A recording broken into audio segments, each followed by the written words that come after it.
Years, she lived according to expectations that were never truly hers. Family, society, and relationships quietly shaped her choices, teaching her what was normal and what should never be questioned. She learned how to fit in, how to behave, and how to silence parts of herself that felt confusing or inconvenient. On the surface, her life looked stable. Inside, it felt unfinished. There were moments when she believed she was strong and certain, and other moments when she felt like a stranger in her own skin. She often asked herself whether she was genuinely happy or simply comfortable with what was familiar.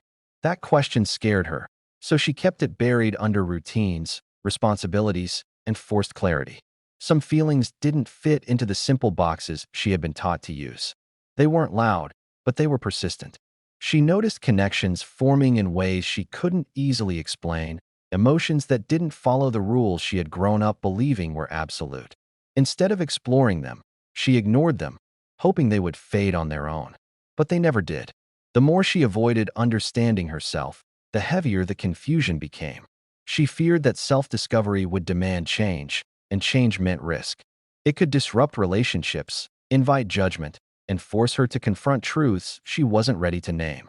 So she chose silence, convincing herself that not knowing was safer than knowing too much. Yet, deep down, she sensed the cost of that silence. A quiet emptiness followed her, even in moments that were supposed to feel complete. She wasn't broken, but she wasn't whole either. And without realizing it, this unresolved confusion became the starting point for every decision that followed, especially the ones she would later question the most. Some questions lived quietly inside her, unanswered and unnamed. They surfaced in fleeting moments, late at night, during long silences, or when she caught herself feeling something she couldn't explain.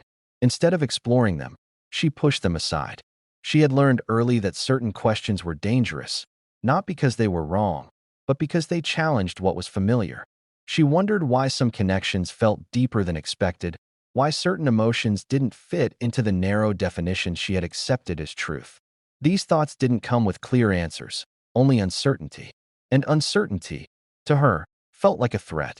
She feared that asking the wrong question might unravel the life she had carefully built. So she stayed quiet. She told herself that curiosity was unnecessary, that understanding everything wasn't required to live a good life. Many people lived without questioning who they were or what they felt. So why couldn't she? This reasoning gave her temporary comfort, but it never brought peace. The questions waited patiently, growing heavier with time. Sometimes, she caught glimpses of herself in others, people who seemed honest about their complexity, unafraid to admit that identity and emotion were not simple. Those moments stirred something inside her, a mix of admiration and fear. She wanted that clarity, but she wasn't ready to face what it might cost. Avoiding the questions didn't make them disappear. It only gave them more power. The longer she ignored them, the more disconnected she felt from herself. She was living, functioning, and moving forward, but without direction. There was a sense that something essential remained unexplored, locked behind her reluctance to ask. This quiet avoidance became a habit, and without realizing it, her fear of questions slowly shaped her decisions, preparing the ground for compromises she would later struggle to understand, let alone accept. He had a way of explaining things that sounded reasonable, even noble. When he talked about freedom, he didn't frame it as distance or escape. He framed it as honesty. He said love shouldn't feel like a cage, that real connection allowed space to breathe, to grow, to explore. His words were calm, confident, and persuasive. At first, she admired that certainty. It felt mature, evolved, different from the possessive ideas of love she had grown up with. He wasn't demanding anything, at least not openly. He presented his views as options, as philosophies, not ultimatums. That made it harder to question them. Still, something about the way he spoke unsettled her. Freedom, the way he described it, always seemed to benefit him more than her. When she hesitated, he reassured her gently, saying that discomfort was just conditioning, not truth. He suggested that fear came from society, not from her own feelings. She listened because she wanted to understand him. She didn't want to be the reason things felt limited or small. Part of her worried that disagreeing meant she was closed-minded, insecure, or holding him back. So she absorbed his words, even when they clashed with her instincts. Over time, his idea of love began to replace her own. She started questioning whether her need for emotional security was a flaw. Maybe wanting clarity meant she lacked depth. Maybe freedom really was the purest form of trust. But the more she tried to adopt his language, the more distant she felt from herself. His version of love sounded logical, but it didn't feel safe. And although he spoke softly, his certainty slowly drowned out her doubts, until she couldn't tell whether she was choosing this path freely or simply learning to justify it. The thought didn't arrive suddenly. It surfaced slowly, in fragments. Memories she hadn't examined, feelings she had once dismissed as admiration or coincidence. When the word bisexual finally crossed her mind, it didn't shock her as much as she expected. Instead, it made certain moments quietly make sense. That realization unsettled her, not because it felt wrong, but because it felt real. She had been taught that identity was supposed to be clear, fixed, and easy to explain. This wasn't. It was layered, emotional, and personal. She worried that acknowledging it would complicate everything she already struggled to hold together. She questioned herself repeatedly. Was this genuine, or was she being influenced? Was she discovering something true, or simply responding to the environment she was in? The uncertainty scared her, but denial felt dishonest. For the first time, she wasn't trying to impress anyone or meet expectations. She was simply noticing her own feelings. Accepting the possibility didn't mean she had answers. It meant she stopped running from the questions. She didn't label herself out loud, and she didn't rush to define what it meant. She allowed the idea to exist without judgment, even if she wasn't ready to fully understand it. There was relief in that quiet acceptance. Not freedom in action, but freedom in honesty. She wasn't changing herself. She was recognizing herself. That distinction mattered more than she realized. Still, honesty came with fear. She knew that naming this part of herself could be misunderstood, even used against her. She wondered whether this truth belonged to her alone, or whether it would soon become something others would shape and interpret for her. And as she sat with that realization, she didn't yet know how it would be used, only that it had opened a door she could no longer pretend wasn't there.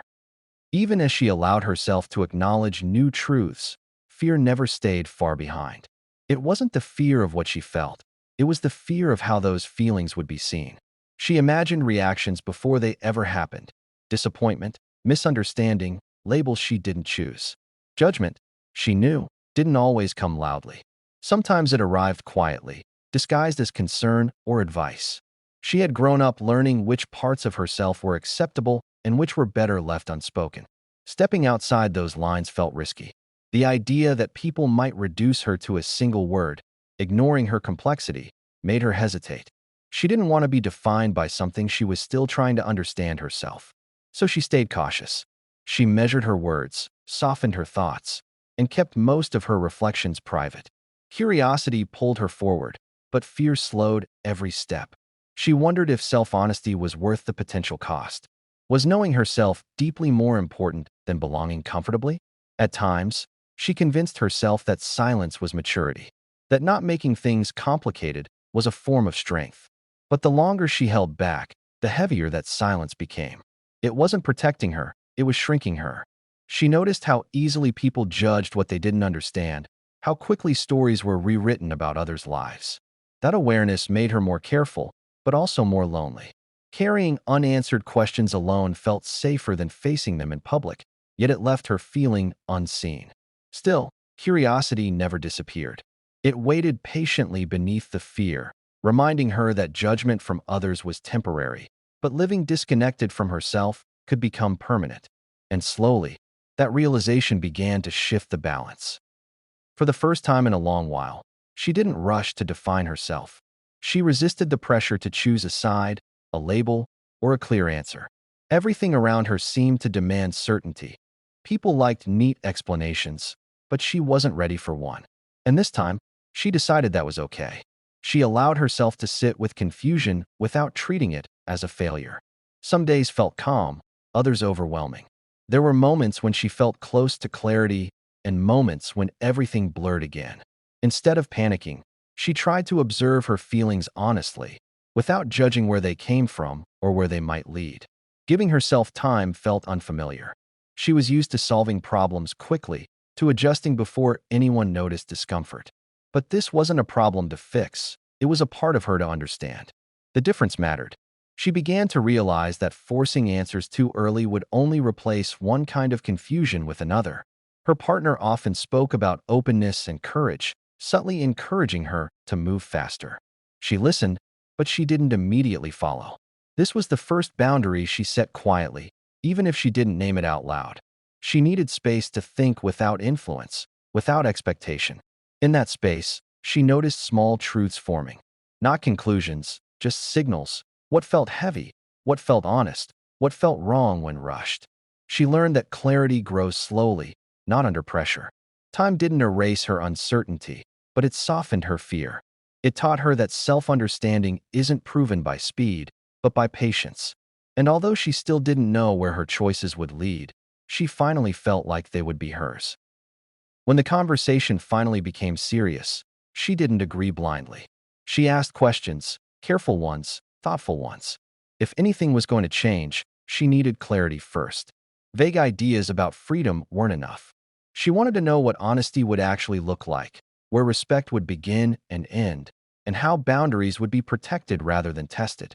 They talked about transparency, about saying things early instead of hiding them until damage was done. She emphasized that respect wasn't optional, it was the foundation. No comparisons, no manipulation, no emotional games. Whatever shape the relationship took, it had to preserve dignity on both sides. Boundaries mattered most to her. Not rules meant to control, but limits meant to protect. She needed reassurance that her feelings wouldn't be dismissed as insecurity whenever they became inconvenient. She needed to know that openness wouldn't be used as an excuse to ignore her discomfort. Agreeing on these terms gave her a sense of stability, at least temporarily. It felt responsible, even mature. She believed that if everything was clearly defined, pain could be avoided, or at least managed. Structure, she hoped, would keep emotions from spiraling. Still, a quiet doubt lingered. She wondered whether boundaries spoken in calm conversations could survive real emotions. It was one thing to agree on respect in theory, another to practice it when feelings became complicated. But at that moment, clarity felt like progress. She wasn't saying yes to chaos. She was saying yes to conditions.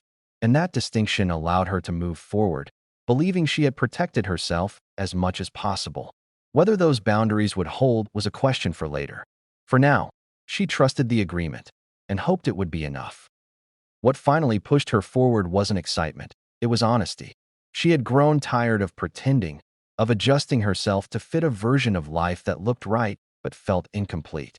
Living quietly, without conflict, had once seemed like peace. Now it felt like a slow denial of her own reality. She told herself that truth, even when uncomfortable, was more respectful than silence. If she was going to stay in the relationship, she wanted it to be built on what was real, not on what was convenient. Hiding parts of herself felt heavier than facing the possible consequences of revealing them. This belief gave her courage, but it also softened her resistance. She began to see openness as a moral choice rather than an emotional risk. If everyone was honest, she reasoned, then no one was being deceived. Pain caused by truth seemed easier to justify than pain caused by lies. Still, there was a difference between choosing honesty and being prepared for its impact. She underestimated how vulnerable truth could make her. Speaking openly didn't just expose facts. It exposed feelings, insecurities, and hopes she hadn't fully processed. She believed that by choosing truth, she was choosing strength. In some ways, she was right. She wasn't hiding anymore. But honesty didn't guarantee safety. It only guaranteed clarity. As she stepped into this decision, she didn't see it as surrender. She saw it as integrity, a way to stop betraying herself quietly. What she didn't yet realize was that truth, once spoken, can be shaped by others, and sometimes used in ways you never intended. For now, she held on to the idea that honesty would protect her, that living openly, even imperfectly, was better than disappearing behind silence. And with that belief, she took the next step, hoping truth would be enough to hold everything together. In the beginning, everything felt manageable. She approached the situation carefully, telling herself that awareness was the same as control. Because she had agreed knowingly, she believed she was prepared. There were rules, conversations, and mutual understanding, at least on the surface. That structure gave her confidence. She monitored her feelings closely, almost like an observer of her own reactions. When discomfort appeared, she explained it away as adjustment. Change always felt strange at first, she reminded herself. Growth wasn't supposed to be comfortable. As long as she stayed honest with herself, she thought, nothing would spiral. There was also a quiet sense of pride. She felt mature for facing something difficult instead of avoiding it. She told herself she was choosing courage over fear, openness over limitation. That belief helped her stay calm, even when uncertainty crept in. In conversations, she presented herself as steady and composed. She didn't want to appear fragile or doubtful. Showing confidence felt important, not just to her partner, but to herself. If she looked strong enough, maybe she would feel strong enough too. Yet control, she slowly learned, is easiest before emotions are tested. At this stage, everything still lived in theory. Feelings hadn't collided yet. No deep comparisons had been made. No quiet nights had been disrupted by thoughts she couldn't silence. Still, she held on to the idea that preparation would protect her. She believed that because she had chosen this path consciously, she could guide her emotions along with it. For now, that belief brought calm. She didn't know yet that control is often temporary, not because of weakness, but because emotions don't follow plans. And the moment they stop listening, understanding becomes far more difficult than agreeing ever was. It didn't happen all at once. There was no single moment she could point to and say, this is where it started. Instead, the feeling crept in quietly, disguised as small thoughts she tried not to take seriously. A pause in a conversation, a change in tone, a detail she hadn't expected to hear.